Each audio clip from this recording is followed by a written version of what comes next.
Hey everyone, Adam here. If you've been putting off publishing your poetry until Sunday, that Sunday is today. And I'll prove you can finish this before dinner. Look, I get it. You've got poems scattered across notebooks, napkins, your phone's notes app. You tell yourself you'll organize them someday or wait until you have enough good ones. But the truth is, you probably already have everything you need for your first chapbook right now. By the end of this video, you'll have a clear roadmap to turn those poems into an actual publishing chapbook that you can hold, share, and yes, even sell. So grab whatever device you write on because we're doing this together. What is a chapbook? First, let's talk about what a chapbook actually is, because I think some of you might be overthinking this. A chapbook is simply a small collection of poems, usually between 16 to 40 pages. Think of it as a poetry's version of an EP album. It's not your life's work, it's not your magnum opus, it's a snapshot of where you are as a poet right now. Some of the most respected poets in the world started with chapbooks. Louis Gluck, Billy Collins, Ocean Vuong, Bukowski. They all published chapbooks before their full-length collections. It's literally the most traditional way to enter the poetry world. And here's what makes chapbooks perfect for today. They are small enough to finish quickly, cheap enough to print affordably, and focused enough that readers can digest them in one sitting. You're not writing War and Peace here. You're creating something intimate and immediate. Before you continue, I want to urge you to check the link of a free ebook in the description. This ebook will show you how to create a story or a poem that sells. Now back to our business. Gathering your poems. Alright, step 1. And I want you to actually do this while we're talking. Open up whatever you use to write, your computer, your phone, grab your notebooks. You need between 12 to 25 poems for a solid chapbook. I know some of you are thinking, I don't have that many good poems. Let me stop you right there. You're not looking for perfection, you're looking for poems that speak to each other. Here's what I want you to do. Spend next 2 minutes, I'm serious, set a timer, and just list out every poem you've written in the past year that you don't completely hate. Don't judge them yet, just make a list. Okay? Got your list? Good. Now look for the themes. Are several of them about relationships, family, growing up, work, news, nature? You don't need all your poems to fit one theme, but you want about 60 to 70% of them to have some kind of a conversation with each other. I'm not asking you to write new poems right now. Work with what you already have. The magic of a chapbook is that it shows readers how your mind works, how you see the world.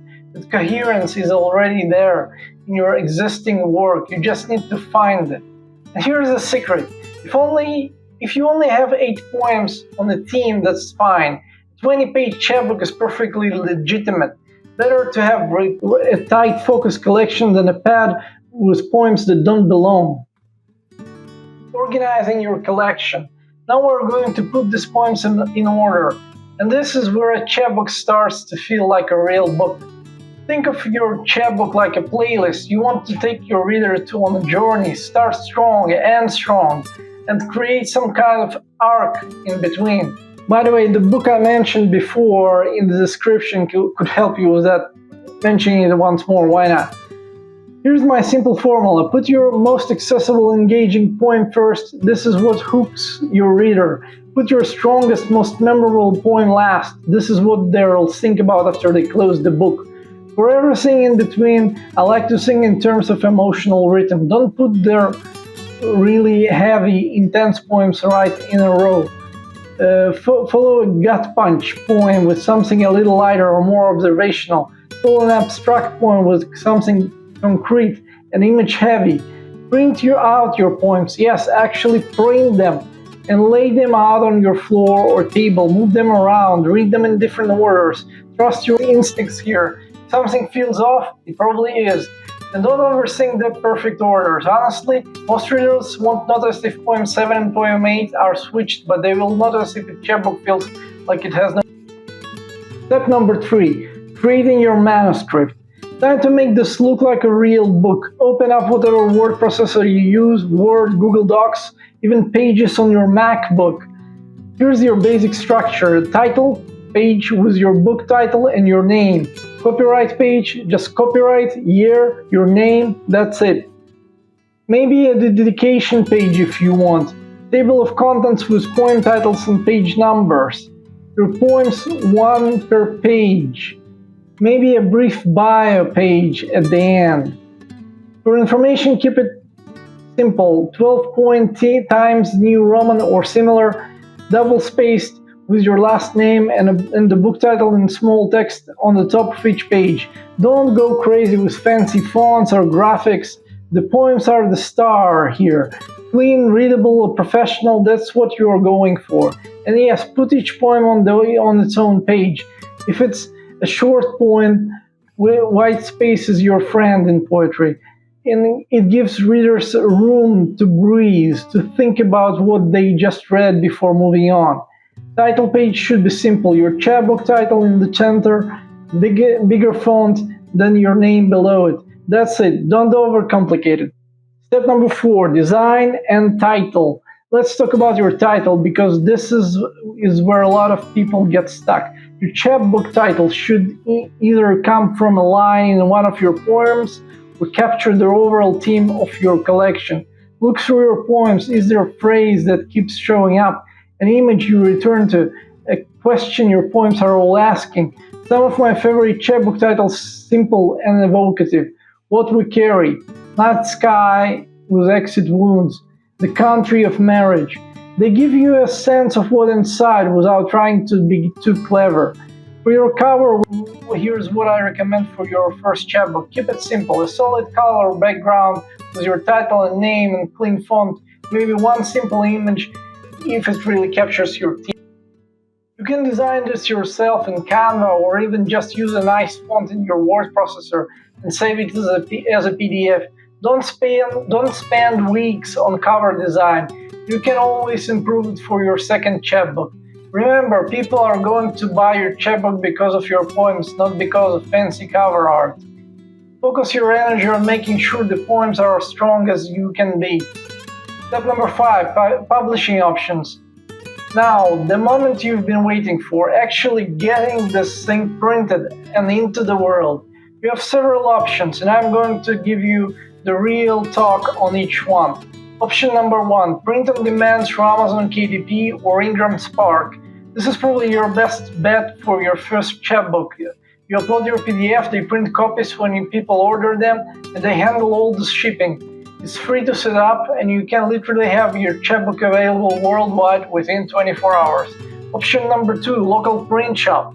Find a local printer, get 25 or 50 copies made. They usually cost $2 to $5 per copy, depending on your specs. Pro, you have physical books immediately. Con, responsible for storing and selling them all. Pro, you have physical books immediately. Con, you're responsible for storing and selling them all. Option number 3, chapbook contests. Many literary journals run chapbook contests. Entry fees are usually $15 to $25. Winner gets published. This takes longer and there is no guarantee, but it's a traditional path that can give you credibility. For your first chapbook, I honestly recommend the print-on-demand route. Set your chapbook at $8 to $12, which gives you a small profit on each sale while keeping it affordable to readers. There is something important: you don't need an SBN for a chapbook, so you can get one for free through many print-on-demand services. You don't need a barcode, you don't need distribution deals. Keep it simple. Wrap it up and action steps. Alright, let's recap what we just covered, because I told you that you could have this done before dinner, and I meant it. Step 1, gather 12 to 25 poems that speak to each other thematically. You can do this in the next hour. Step number 2, put them in an order that takes your reader on a journey in another 30 minutes max. Step number 3, format them into a proper manuscript with title page, table of contents, and clean formatting. 30 minutes if you don't overthink it. Step number 4, create a simple, clean title and cover design. 30 minutes in Canva or your word processor. Step number 5, upload to your chosen platform and make it available in the world. 30 minutes to set up your account and upload everything. That's less than 3 hours of actual work. The rest is just waiting for proof copies or letting the platform process your files. Look, your first chapbook doesn't have to be perfect, it just has to be done. You'll learn more from publishing an imperfect chapbook than from endlessly revising poems that never see the world. So here's my challenge to you. Don't just watch this video and think maybe someday. Pick one evening this week, follow the steps, and by weekend you'll be a published poet. Your poems deserve to be read. Your voice deserves to be heard. And that starts with you taking them seriously enough to put them into the world. Drop a comment below when you publish your chapbook. I want to celebrate with you. Stop watching YouTube videos about writing and go make your chapbook happen. I'll see you in the next video later. Cheers.